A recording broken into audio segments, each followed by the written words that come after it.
Зодия Лъв, здравейте! Добре дошли в моя канал. Започваме с вашето четене за месец декември 2024, бонус видео, в което накратко разглеждаме какво се случва в лична, любовна и в професионална учебна сфера. Моля да отделите малко време, за да се запознаете с информацията в описанието под видеото. Там има отговори на въпроси, които ми задавате. Ако желаете, изгледайте видеята, свързани с вашия асцендент, Луна, Венера. Възможно е да откриете по нещичко за себе си в тези записи. Ако моята енергия и четения ви харесват, ще съм благодарна да натиснете харесвам, оставите коментар, да се абонирате. Това помага за развитието на канала. Напомням, че прегледът е на колективна енергия. За Зодия Лъв, моля, Слънце, Луна, асцендент, Венера, силни разположения в Лъв, любов, лична сфера, декември 2024 Лъв. Упс!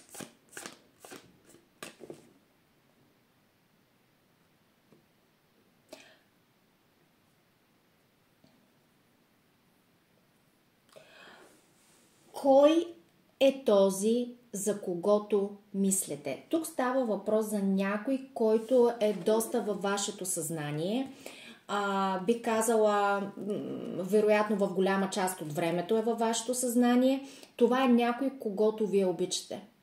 Някой, когото носите в сърцето си и някой, който ви изпълва с мечтание, с енергия, с желание.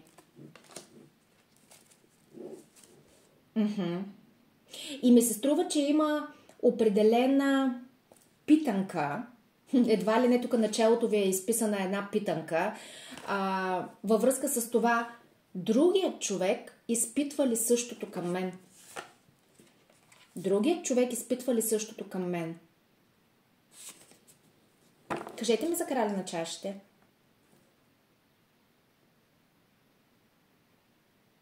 Всъщност, струва ми се, че е възможно да намерите, да получите отговора на този въпрос до края на декември. Като аз не казвам дали отговорът ще е позитивен или негативен. Казвам, че има вероятност да го получите.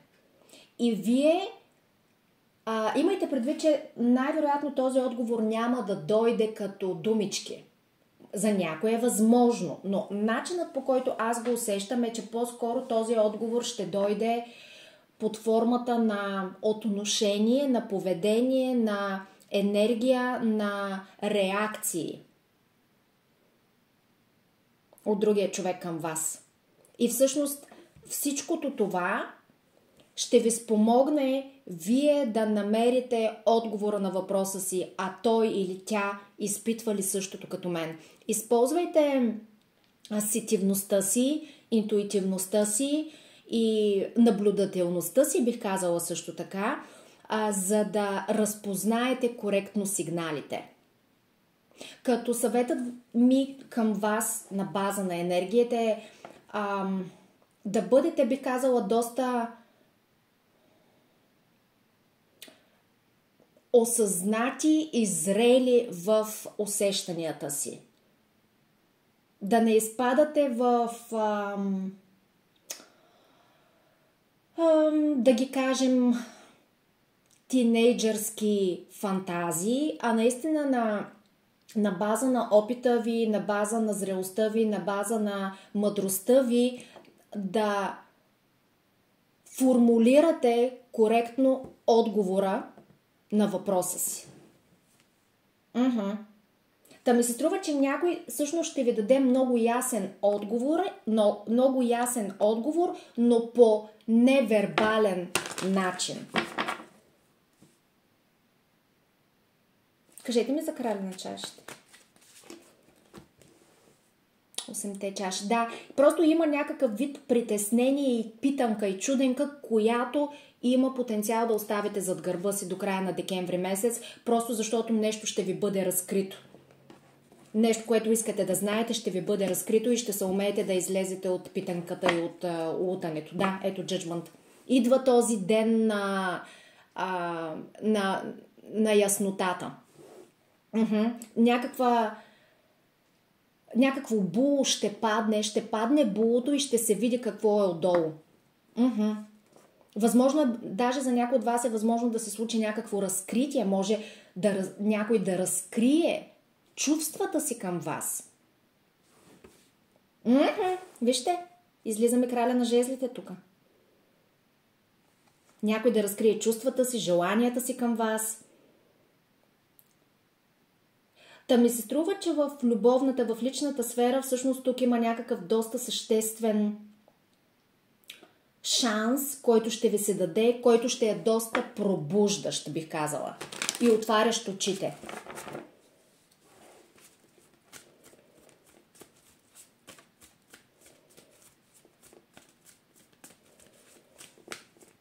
Работна сфера за лъв.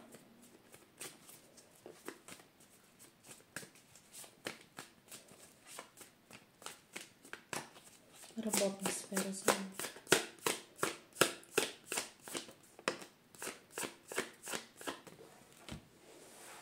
Шесте чаши.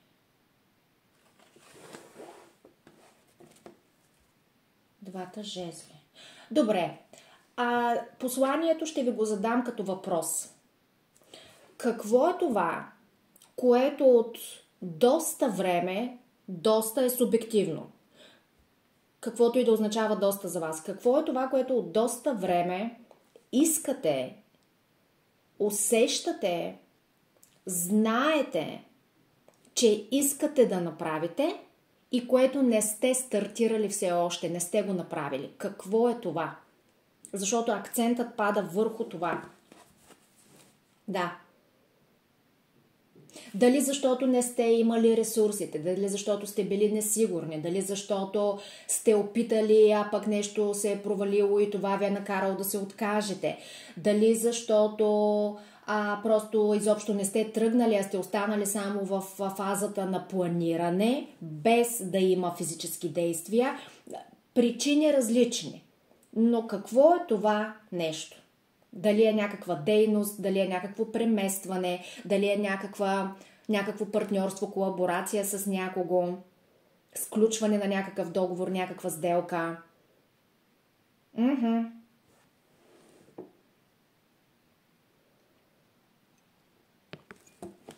Защото това ми излиза на преден план тук. И ми се струва, че тук до края на годината, настоящата, 24-та, би било редно да си отговорите на този въпрос какво е това нещо и второ да си отговорите на въпроса в крайна сметка аз искам ли да го случа, искам ли да опитам, искам ли да го сбъдна или се отказвам. Не влизайте в 2025-та все още останали на прага, ни напред, ни назад. Не влизайте по този начин в новата година. Влезте с ясното съзнание за това какви ще са следващите ви стъпки. Да, има нещо свързано с идея, партньорство, договор, сделка, както вече казах, някаква дейност може да е някаква съществена релокация или промяна изобщо на дейността, на нишата. Кажете ми още. Защото нещо продължава отново и отново да се появява във вас. И начинът, по който аз го усещам, е едва ли не като вид усещане вътре във вас. Възможно е дори да имате някакви сънища. Просто нещо продължава да се повтаря отново и отново и отново и отново, отново и отново. Не ви оставя на мира. Все едно нещо вътре във вас или около вас ви бута ви, кара ви да случите стъпките.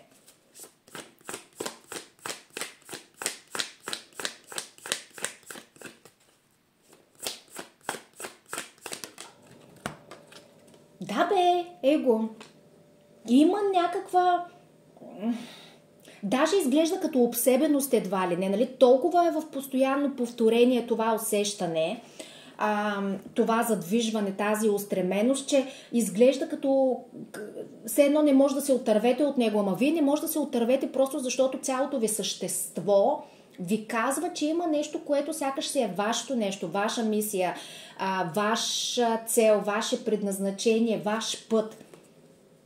И това, което всъщност се изисква от вас е волята, дисциплината, дори бих казала и надлъка, за да го случите това нещо, наистина да положите усилията и да предприемете реалните действия, не мисловните действия, а реалните действия в триизмерното пространство, за да го случите, като за целта наистина ще трябва да ви стиска. Да ви стиска, да имате добра организация, да бъдете дисциплинирани и вие някак да поемете волана. Не оставяйте на някой друг да решава вместо вас или да дирижира вместо вас. Вие сте тези, които трябва да вземете диригентската палка и да случвате нещата. И това, което може да ви спре, е вашият страх. Вашият страх. Вашият страх от провал, от излагане, от това, че няма да се справите или еди какво си. Въпросът тук е, ще позволите ли на вашият страх да ви спре от това да бъдете това, което цялото ви същество ви подсказва, че е вашето нещо, вашата дейност, вашето занимание. Изборът е ваш. Надявам се да съм ви била полезна. Бъдете благословени и до нови срещи!